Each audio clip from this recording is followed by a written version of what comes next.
What's up? It's your girl AP, and if you saw in the previous video how much I saved, you guys, the amount totally blew my mind. I saved actually $3,000 more than what I saved last year. So I wanted to talk about in this video how I plan to disperse the money that I saved. So if you didn't watch that video, check it out here. But I saved over $10,000. So I have a lot of different things that I want to do with that money. But I have my calculator here because I'm going to break down the different things that I'm going to use that money for. So I'm going to start off with the amount that I saved, and then we'll do the deductions as we go along in the video. All right, so the total amount, if you can see that I saved, I know it's a little glare there because of the window, is $10,113.10, right? All right, so that's exciting, right, for a single mom? All right, the amount that I have in my Ally account, that's my online savings account, I'm gonna keep that in there because that is going to be going toward our vacation. Now, my goal for vacation is $6,000. Someone asks, wow, $6,000, that's a lot of money. Yes, it is. For one, I want to over budget because you just never know, life happens. And then we're going to the East Coast, and the East Coast is just crazy expensive. And I just want us to have a good time without the, oh my gosh, I don't have enough money, right?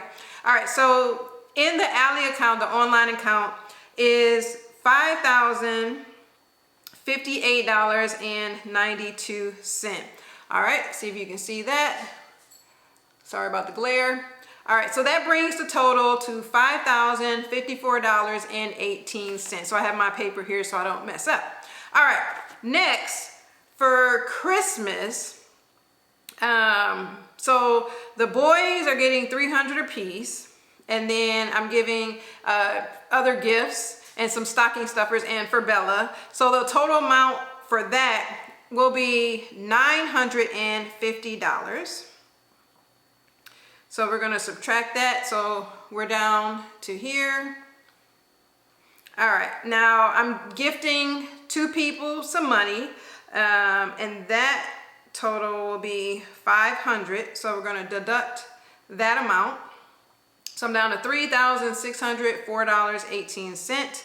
All right, so every year I like to bless waitresses and waiters when I go to restaurants with extra tip, like literally just hand them money, leave. I don't like a big scene. And also I want to pay it forward, like pay for somebody else's meal too this holiday season. So I'm gonna do $300 toward that. That brings me to $3,304.18. I want to replenish my emergency fund. Now, I personally like to have 2 kind of different funds in terms of my emergency. I just don't like ever being caught off guard. If you know me on my Instagram, on other videos, you know I don't play with you gonna catch me off guard. All right, so for at home, I just believe it's important to keep cash, okay? Because you just never know, the world is crazy and you might need cash. So for cash, I want $1,000, and everybody, if you follow any of the financial people, they like, you know, start off with $1,000. All right, so $1,000 cash, that brings me to $2,304.18. And then I want in my savings account, now I have tons of different accounts. Yes, I do.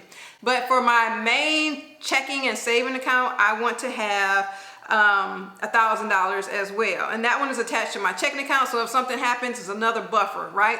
So I'm going to save in that account $1,000, and then I'll just do the 18 cents to equal everything out.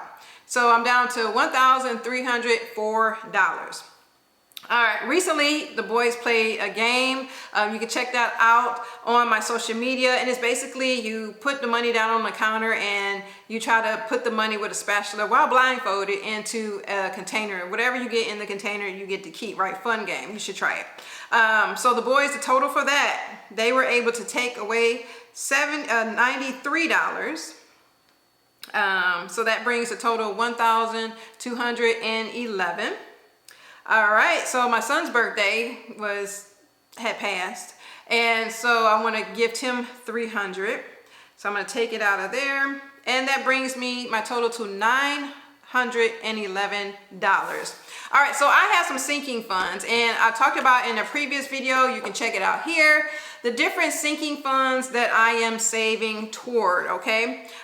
Basically, sinking funds help you to not touch your emergency because you're already like, or your budget counter, because you're saving in advance for things that are kind of are planned or things that are ongoing. Sinking funds have helped my life tremendously, and if you haven't already incorporated them into yours, I want to encourage you to do that. So for example, one of my sinking funds is home repair. That's ongoing. It's always something with a house. All right. Then even with like car repairs, it's always something. All right. So those are examples of ongoing. And then things that have like an end date will be like back to school or Christmas. Okay. All right. So for my sinking funds, I want to give $200 toward home repair. So we're going to minus, we have the 911, we're going to minus 200. And then that's 711. And then medical, I like to fund that sinking fund because I just want to have, going into the new year, I just want, because the sinking funds are kind of low, so I just want to have a buffer in them, and then I'll continue to save every time I get paid. So that one, I'm going to do 100. So that's 611 I'm at. And then Miss Bella is an ongoing sinking fund. I'm going to put 100 in there. We're down to 511. And then back to school will be 100. We're down to 411. And then my Bday is coming up, and so I want to save for that. I'm putting 100 in there, and then we're down to 311. And then my son graduates in 2024, so I want to save for that because senior year, if you already know, is crazy expensive, and I want to have the money so that whatever needs to be paid for during that season of his life, I want it to be there. I did 100 for that, and that brings me to 211. And then finally, like I just said, car repair. It is always something with your car. And then I have 2 vehicles, so I have to just make sure I just have money because it's just 2 vehicles. It's just a lot of maintenance. And yes, we do, do the upkeep, but you just never know. A tire might go out, oil changes, registration, all of that falls into car repair. So that takes away the last of the money. So that brings my balance to $0. So I hope that this video enlightened you on how I'm spending the money that I saved for 2022. My goal for 2023 is to save 10 to 15% of my gross pay, but stay tuned for that. That will be a video that you're gonna want to stay tuned for. If you are not already following me on my social media, you want to do that. And if you haven't already subscribed to this video, I want to encourage you to do that as well, okay? Thank you for watching this video, and I will see you in the next one. Take care.